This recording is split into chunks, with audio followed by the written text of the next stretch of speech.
Hoy nos vamos de viaje, pero un viaje en el tiempo, directos al siglo V. ¿Para qué? Pues para intentar desentrañar uno de los momentos más dramáticos de la historia de la península ibérica, el mismísimo fin de la Hispania romana y, ojo, el nacimiento de un mundo que no tenía nada que ver. A ver, aquí está la pregunta del millón, la que lo empieza todo. Tenemos que Hispania fue, durante 400 años, uno de los pilares del Imperio Romano, una de sus provincias más estables. Entonces, la pregunta es obvia. ¿Cómo es posible? ¿Cómo una estructura que parecía de granito, que definió la vida de generaciones y generaciones, de repente, ¡puf!, se desmorona? Y es que, para entender el shock, hay que pararse a pensar en lo que era la Hispania romana. No hablamos solo de un trozo de tierra en un mapa, ¿eh? Hablamos de un orden, de un sistema. Un mundo de calzadas que conectaban todo, de ciudades bulliciosas, de leyes que llegaban a cada rincón, y de una lengua, el latín, que lo unificaba todo. Era, la definición misma de la estabilidad durante siglos. Claro, la respuesta fácil no existe. No fue una sola cosa. La clave para entenderlo está en ver esto como una tormenta perfecta, una colisión de dos fuerzas brutales. Por un lado, una decadencia interna, que el imperio se estaba pudriendo desde dentro. Y por otro lado, unos golpes desde fuera, unos impactos externos que venían con una fuerza arrolladora. Vale, pues vamos por partes. Empecemos por mirar hacia adentro. Hablemos de esas grietas, de esas fisuras que empezaron a aparecer en la propia sociedad hispano-romana. Y ojo, mucho antes de que sonara el primer cuerno de guerra en la frontera. Lo que tenemos aquí delante es ni más ni menos que una revolución silenciosa. El poder literalmente estaba cambiando de manos. A ver, la élite romana de toda la vida, su poder venía de los cargos públicos, su lealtad era para con el emperador y su dinero construía acueductos, calzadas, templos. Bueno, pues esta élite estaba siendo barrida por una nueva, la élite de la Iglesia. Su poder venía de Dios, su lealtad a la Iglesia y su riqueza, pues ya no iba a obras públicas, ahora financiaba basílicas y monasterios. Un cambio total. Y que nadie piense que esto fue un cambio pacífico, una transición suave. Para nada, esto se impuso desde arriba, con mano de hierro. A finales del siglo IV, el emperador Teodosio saca unas leyes que no solo hacen oficial el cristianismo, sino que, de hecho, empiezan a perseguir activamente todo lo demás. Se acabó el pluralismo religioso que había sido una seña de identidad de Roma. Como dice el historiador Blázquez, fue el inicio de una verdadera inquisición. Entonces, ¿cuáles fueron las consecuencias de todo esto? Pues básicamente que los cimientos del Estado empezaron a temblar. Primero, el dinero. La riqueza que antes iba al Estado, ahora se desviaba a la Iglesia, que por cierto no pagaba impuestos. Mal negocio para las arcas públicas. Segundo, la ideología. Lo que unía a la gente, la religión cívica romana, de repente es condenada. Y tercero, la sociedad se parte en dos. La lealtad ya no es única hacia el emperador, ahora compite con la lealtad de la Iglesia. Bien, tenemos un edificio imperial, debilitándose por dentro, carcomido. Y justo en ese momento, ¿qué pasa afuera? Pues que se desata la tormenta perfecta. Vamos a ver ahora cómo ese golpe exterior reventó las puertas. La velocidad a la que se precipita todo es que es increíble. Fíjense en las fechas. Nochevieja del 406. ¡Pum! Suevos, vándalos y alanos cruzan el Rin helado.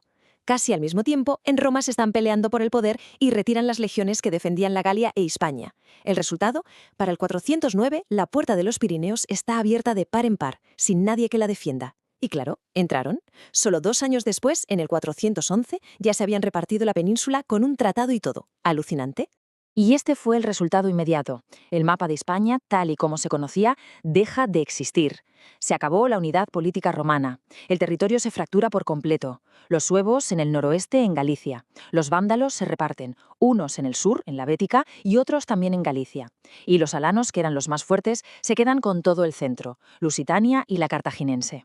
¿Qué le queda a Roma? Pues solo la tarraconense, en el noreste, y con un control, digamos que bastante precario. Esta es la imagen perfecta para entenderlo. La invasión germánica fue el terremoto, sí, un golpe externo brutal. Pero es que el edificio, la Hispania romana, ya estaba completamente carcomido por dentro por esas termitas de las que hemos hablado. La crisis interna, la división social. Por eso se vino abajo, tan rápido y de una forma tan definitiva. Pero claro, la historia nunca es tan sencilla.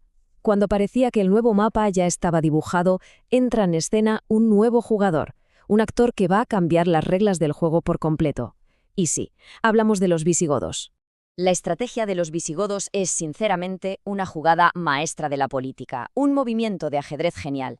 A ver, paso 1. No llegan como invasores, no, llegan como amigos de Roma, como mercenarios contratados para limpiar la península. Paso 2. Cumplen su parte del trato. ¿Y de qué manera? Aniquilan a los vándalos silingos y a los alanos con una eficacia militar temible. Y paso 3. Bueno, una vez que has eliminado a tus rivales y ves que tu jefe, el imperio, está en las últimas, pues te quedas tú con el premio. Ocuparon el vacío de poder que ellos mismos habían creado. Pero ojo, que tampoco debemos imaginar esto como una guerra sin fin de destrucción total. Como bien nos cuenta un historiador de la época, Orosio, la realidad fue más compleja. Muchos de estos pueblos no venían solo a saquear. Querían tierras, querían asentarse, así que después de la violencia inicial, como él dice, cambiaron la espada por el arado. Fue un proceso complicado, con guerras, sí, pero también con pactos y con adaptación. Y es justo aquí, de esta mezcla tan caótica de colapso, conquista, pactos y adaptación, de donde va a nacer algo totalmente nuevo. De las cenizas del mundo romano y del fuego de los pueblos germánicos, se forjó una nueva identidad para la península. Y ahora llega un dato. Un simple número, pero que lo cambia absolutamente todo en nuestra forma de entender este periodo. ¿Qué porcentaje de la población representaban los visigodos, los nuevos amos de Hispania? Pues se estima que apenas un 4%. Esta es la pregunta clave. ¿Cómo es posible? ¿Cómo un 4%, una minoría diminuta, puede gobernar al 96% restante, a casi 5 millones de hispanoromanos? La respuesta a esto nos desvela cómo funcionaba en realidad esta nueva sociedad. Porque la clave es esta. No fue una sustitución. No borraron lo que había para empezar de cero. Fue una fusión. Los visigodos se colocaron por encima como una nueva élite militar y política. ¿Pero sobre qué? Pues sobre la inmensa estructura social y administrativa de los hispanoromanos que siguió funcionando. Básicamente mantuvieron el sistema, pero ahora lo mandaban ellos. Y con el paso de las décadas, claro, las dos culturas empezaron a mezclarse, a convivir, hasta que las fronteras se hicieron borrosas y surgió algo nuevo. Y si queremos ver el legado más increíble y duradero de esta fusión, solo tenemos que escuchar el idioma. El latín que hablaba la gente de la calle, el llamado latín vulgar, no murió. Al contrario, estaba más vivo que nunca. Empezó a evolucionar, a mezclarse con palabras y estructuras de las lenguas germánicas, y de esa mezcla, de ese crisol, ¿qué nació? Pues nada menos que las futuras lenguas de la península, el castellano, el catalán, el gallego, el portugués. Y lo más fascinante es que lo podemos ver por escrito. Tenemos documentos de la época donde los pobres notarios intentan escribir en un latín culto, el oficial, pero no pueden evitarlo.